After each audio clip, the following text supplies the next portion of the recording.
여러분은 리플로 큰 부자가 될 것입니다. 왜냐하면 여러분이 그걸 원했으니까요. 안녕하세요. 2026년 3월 30일 오늘의 구름을 시작하겠습니다. 자, 며칠 이제 주말 쉬시고 잘 주말을 보내셨는지 궁금하네요. 자, 지금 현재 그 날봉으로 봤을 때 그 리플에 구름이 이렇게 형성되어 있죠. 지난 시간에도 말씀드렸다시피 이 구름의 해안선이 일종의 저항 영역이 될 것이다. 오늘은 제가 거기다 이제 제가 잘 쓰지 않는 기법 중에 하나인데요. 요 선을 하나 넣어 봤습니다. 이 선을 왜 넣었냐면 2015년도에 비트코인의 그 차트를 보시면 여기 이런 지지선들을 발판 삼아 상승을 이렇게 하다가요, 이 지지를 깨기 시작하니까 이렇게 하락 전환하는 모습들이 포착되면서 그 당시에 생겼었던 ST 자리를 또 한 번 테스트하는 자리가 왔었습니다. 그래서 이 대각선으로 그려진 이 직선 같은 경우, 추세선 같은 경우 좀 유의미한 추세선이 아니었나. 제가 2015년도 비트코인 차트를 이런 식으로 생각을 하고 있었습니다. 그런데 이번에 2026년에 하락장에 생긴 리플의 그 모양들이 상당히 이제 유사하다 그랬죠. 2015년도 하락장 비트 차트와 유사하다고 하면서 거기에 주요한 추세 저항선이었었던 이 빨간 선을 최근에 이탈하게 되면서 과연 이제 여기서 어떤 모습을 펼칠까라고 하는 거에 대한 궁금증들이 다들 생겼을 겁니다. 그래서 이런 선들을 한번 거보면 좀 이렇게 보이는 것들이 좀 더 생깁니다. 그러니까 지지와 저항에 대한 것들을 저희가 이제 공부하고 있는 과정이라 생각하고 있기 때문에 어디서 지지가 되고 저항이 되고 하는 것들을 저는 단지 체크해 드릴 뿐입니다. 지지와 저항이라는 거는 반드시 그렇게 움직이는 건 아니에요. 때로는 휩소를 보이면서 돌파하기도 하고요. 그러니까 예를 들면 지금 현재 같은 상황에서 여기가 일종의 저항선이 되고 있는데 이걸 뚫고 나서 여기 오고 있는 22평, 21평이 이렇게 지나갈 겁니다. 이렇게.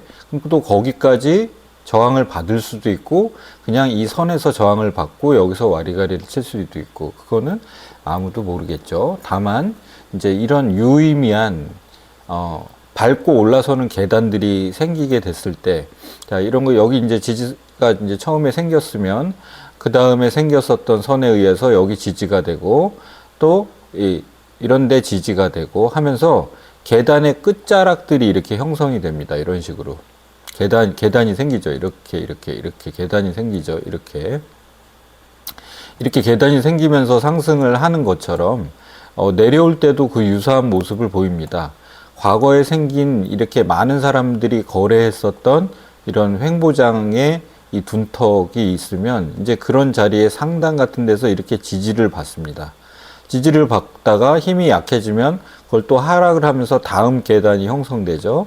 그럼 여기서 또 이렇게 그 횡보를 하다가 또 거기서 그걸 이탈하게 되는 순간 또 다른 계단이 나옵니다. 그러니까 여기서도 보면 이렇게 한 계단, 두 계단, 세 계단 이런 식으로 떨어지게 되는 거죠. 그래서 형성되는 그런 계단들은 전에 생겼었던 이런 계단들의 영향을 받아서 생기게 되는 겁니다. 그 자리가 똑같지는 않더라도 그걸 우리가 이제 박스권의 어떤 저항 같은 것들이라 이렇게 말할 수 있겠어요. 이런 식으로. 그러면 같이 이 자리에 어떤 그 매물대라고 하는데, 여기 이제 많은 사람들이 거래를 한 그 일종의 이제 심리라고 보여지는 그 두터운 둔턱이 생기면 그 자리에서도 마찬가지로 저항과 지지를 받으면서 이렇게 형성됩니다. 그래서 지난 시간에 제가 여기에서 많은 매물대가 형성되어 있기 때문에 이 구간에서도 그런 지지와 저항이 생길 수 있다. 상단에서 여기 올라갔었을 때 끝라인에 해당됐던 자리 같은 것들이 다시 저항이 될 수 있고요. 이런 데가 많은 이제 심리들이 여기 모여 있는 자리라 그랬지 않습니까? 과거에 여기 있는 데서 많이 매수가 들어왔었던 자리에서 또다시 한번 그런 그 매수세가 들어올 수 있는 어떤 그 박스 구간의 에너지가 응축되어 있는 자리다. 이렇게 이제 생각하시면 좋을 것 같고요. 그래서 지난번에 제가 그 생각하기로는 요런 자리 구간에서 계단들이 형성되어 있기 때문에 여기도 이렇게 해안선을 따라서 와리가리를 칠 수 있는데, 과연 이런 데서 향방, 이 박스권이 생겼다면 여기서 이제 어떤 방향으로 향방을 정할지 하는 것들이 이제 우리가 이제 관심을 갖는 영역이겠죠.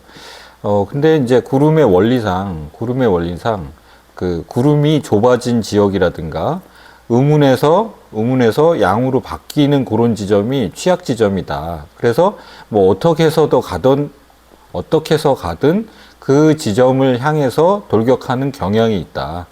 그래서 구름을 이해하는 어떤 한 부분으로서 방향성을 뭐 이렇게 볼 수도 있고, 이렇게 가다가 밑으로 한번 툭 떨어뜨려서 다시 저점 테스트, 즉 세컨더리 테스트라고 했지 않습니까? 요건 2차 세컨더리 테스트라고 했죠. 그래서 2차 세컨더리 테스트 페이즈 B라고 했습니다. 그래서 뭐 이런 영역에 생길 가능성이 있다라는 걸 말씀드리면서, 만약에 양운이 생기고 여기 음운이 생겼다 그러면 이런 식으로 헤드 앤 숄더를 그리면서 이렇게 돌파할 가능성도 있다. 그래서 1번 가능성, 2번 가능성, 이렇게 그 언급을 드렸던 적이 있습니다. 저는 뭐 단기 트레이딩을 하는 사람은 아니지만 일부 금액을 갖고는 여러분들이 이런 계단이 생긴 조건들을 이용해서 자유롭게 한번 대응을 해 보시면 참 좋을 것 같다는 생각이 듭니다. 그리고 이제 4시간 봉도 보시면 아직은 여기 이평선들이 이렇게 눕고 있습니다. 이런 식으로 이평선들이 장기 이평, 이건 파란색은 300이평이라 그랬죠. 녹색은 200, 노란색은 120. 그런데 지금 여기 이렇게 모여들고 있습니다. 60일도 모여들고 있고, 120도 있고, 300도 지나고, 200도 지나고, 막 여기 다 모여 있죠. 그래서 여기 일종의 이제 참 뚫기 어려운 바리케이트가 쳐 있다. 이런 말씀을 또 드려봅니다. 그리고 제가 1시간이나 30분 봉도 보는데, 1시간은 자주 보지는 않지만 요번엔 좀 봐본다면 구름이 좀 얇게 형성되어 있는 틈을 타고 이제 돌파했죠. 그리고 장기 이평들을 이렇게 이제 터치하면서 마치 올라가고 싶어 하는 모습을 취하고 있습니다. 하지만 이런 장기 이평들은 한 번에 돌파하기는 참으로 어려운 구간들이죠. 근데 그게 또 안 일어난다는 건 아닙니다. 다만 이제 이렇게 여기 양운이 만약에 이렇게 형성된다면 이 이격이 생길 거고, 그 이격이 꺾이지 않는 한은 계속 들고 가는 전략을 취하는 게 맞을 것 같고, 하지만 이제 여기 구름이 어떻게 생기는지 봐야겠죠.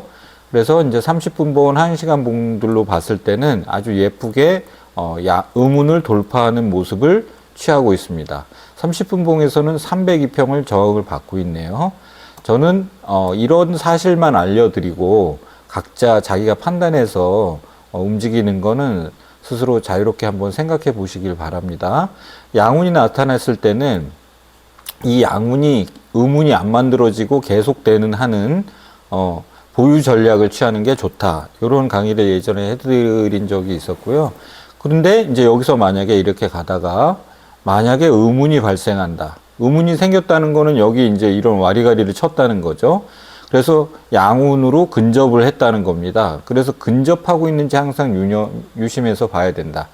자, 4시간으로 보면, 자, 고점에서는 제가 어떤 얘기를 드렸었냐면, 그 고점 영역, 이런 고점 영역에서는 어떤 얘기를 드렸었냐면, 여기 에메랄드 그린으로 되어 있는 이 전환선을 몸통으로 이탈을 했을 때, 여기도 하락 지점에서도 이 에메랄드 그린 색이 이렇게 있고, 그걸 몸통으로 돌파했을 때는 거꾸로, 여기서는 몸통으로 돌파했을 때는 하방을 보듯이, 여기서 몸통으로 돌파했을 때는 상방을 봅니다. 상방을 보지만 과연 얘가 어디까지 갈 수 있는지는 다 미지수인 거죠. 그래도 이평선들이 이런 데서는 없었죠.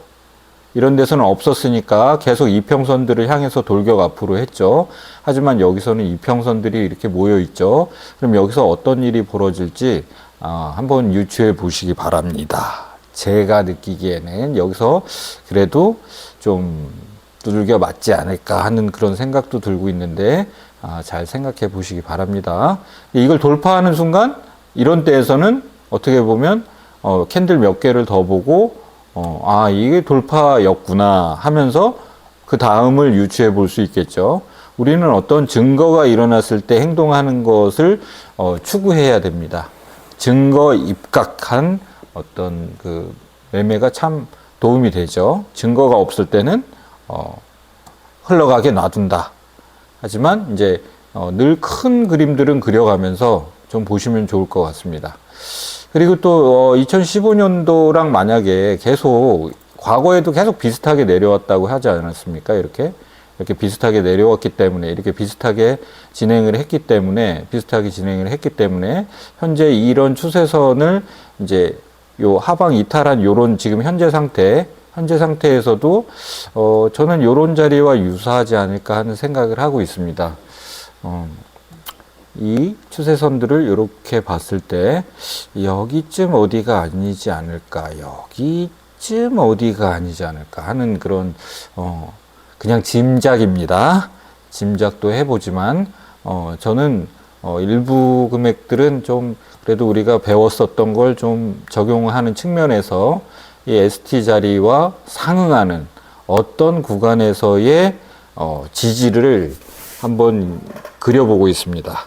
그런 구름과 프랙탈을 활용한 어떤 앞으로의 그 날씨들을 좀 이렇게 한번 예측해 보시면 좋을 것 같고, 저는 그런 그 미래의 구름과 어떤 움직임들, 기온에 따른 변화들, 해안선에서 지금 북쪽에서 찬 기운이 이렇게 내려오고 있죠. 북쪽에서 아주 찬 기운들이 이렇게 내려오고 있습니다. 이런 쏟아지는 어떤 평균율의 영향을 받아 아직 그 흐린 날들이 조금 더, 비와 구름들이 조금 더 올 날들이 있지 않을까 이렇게 생각하는데, 그런 것까지 다 제가 미래의 날씨까지 다 예측할 수는 없고, 다만 구름의 모양에 따라서 다니기 좋은 길에 대한 어떤 생각들을 해볼 수 있다는 겁니다. 그래서 그 어떤 그 컨펌이 났을 때, 예를 들면 60일을 확연히 돌파해서 지지를 받고 있다. 지지를 받아도 그게 지지인지 모르죠. 지지를 받고 어느 정도 컨펌이 났을 때, 그때 이제 컨펌이 나는 겁니다.